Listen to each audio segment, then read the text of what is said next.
लेकिन जाति को बनाने वाले ब्राह्मण पर हमने कभी अंगुली नहीं उठाई। अब अंगुली ये ईमानदारी के साथ में उठ रही है कि ब्राह्मण इस देश को बर्बाद करने के सिवा और कुछ नहीं करता है। इस देश को देश न बनने देने में ब्राह्मण के सिवा और किसी का हाथ नहीं है। इस देश में एकता नहीं है तो इसका कारण ब्राह्मण है। अंग्रेजों ने कहा था कि ब्राह्मण न्यायाधीश कभी ब्राह्मण न्याय दे ही नहीं सकता, इसलिए अब हम भी कह रहे हैं कि ब्राह्मण इस देश को न्याय दे ही नहीं सकता। इस देश को अगर एकजुट होना है तो ब्राह्मण को अपने आप को समाप्त करना होगा। अब इसमें किसी को अगर बुरा लगता है, किसी को अगर अपमान महसूस करता है तो वो सामने आए और हमारे सवालों का जवाब दे इस बात के लिए कि उसे किसने अधिकार दिया है कि हमें नीच कहकर आपस में बांटने का अधिकार किसने दिया। कौन है वो व्यक्ति, कौन है वो धर्मग्रंथ, जब हमारा संविधान कहता है कि हम एक हैं, भारत के सब नागरिक एक हैं। गौतम जी, जो आपका जो प्रोटेस्ट था वो आज किस संदर्भ में था?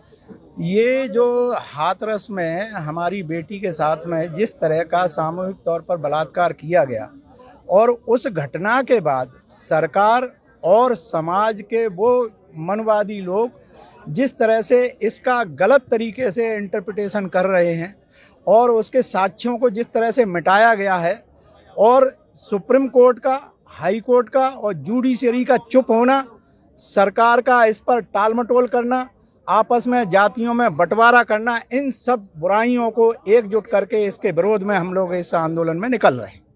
आपने अभी एक पर्टिकुलर समुदाय को टारगेट किया, आपने सोच को टारगेट क्यों नहीं किया, कम्युनिटी को टारगेट करने को? दरअसल वो ब्राह्मण सोच है आपका ये कहना, और इसको टालमटोल करके हम सदियों से गुलाम इस देश को करते रहे हैं सिर्फ इसलिए कि हम ब्राह्मणवाद की बात करते हैं। लेकिन जाति को बनाने वाले ब्राह्मण पर हमने कभी अंगुली नहीं उठाई। अब अंगुली ये ईमानदारी के साथ में उठ रही है कि ब्राह्मण इस देश को बर्बाद करने के सिवा और कुछ नहीं करता है। इस देश को देश न बनने देने में ब्राह्मण के सिवा और किसी का हाथ नहीं है।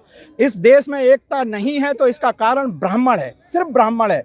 ब्राह्मणवादी व्यवस्था तो उसने पैदा की है, तो हम उस रूट को क्यों ना पकड़ें जो आज भी उसको पुनः जीवित करता रहता है। ये मानसिकता जिसने पैदा की है, हमने उस पर उंगली उठाई है। अब इसमें किसी को अगर बुरा लगता है, किसी को अगर अपमान महसूस करता है तो वो सामने आए और हमारे सवालों का जवाब दे इस बात के लिए कि उसे किसने अधिकार दिया है कि हमें नीच कहकर आपस में बांटने का अधिकार किसने दिया है। कौन है वो व्यक्ति, कौन है वो धर्मग्रंथ, जब हमारा संविधान कहता है कि हम एक हैं, भारत के सब नागरिक एक हैं। फिर कहाँ से ये ब्राह्मण आता है और कभी ओबीसी को भड़काता है कि तुम्हारे आरक्षण का। हम जिस दिन से आज़ादी हुई है और होश संभाला है, हमने सिर्फ एक ही चीज़ देखी है कि ब्राह्मण इस देश में आग लगा करके सिर्फ तापने का काम करता है। अब उसको टारगेट करना ही पड़ेगा, या तो ब्राह्मण सुधरे और इस देश की व्यवस्था में जिस तरह से उसने जहर घोला है उसको स्वयं मिटाए, वरना हम तो अपने उस जहर को मिटाने के लिए तैयार हुए हैं। हमारा किसी व्यक्ति विशेष से ये नहीं कहना है कि तुमको हम बर्बाद करेंगे। हम अपने अंदर से तुमने जो जहर बो दिया है, जिसे हम अपने आप में भी ब्राह्मण महसूस करते हैं, हम देखते हैं किसी गरीब को अपने आप को उच्च समझने लगते हैं, हम देखते हैं किसी मजदूर को हम अपने आप को बहुत कुछ समझने लगते हैं। तो जो हमारे अंदर जो अहंकार पैदा किया है, यही तो ब्राह्मण ने किया। छूत अछूत, ऊंच नीच, अमीर गरीब, ये किसने पैदा किए?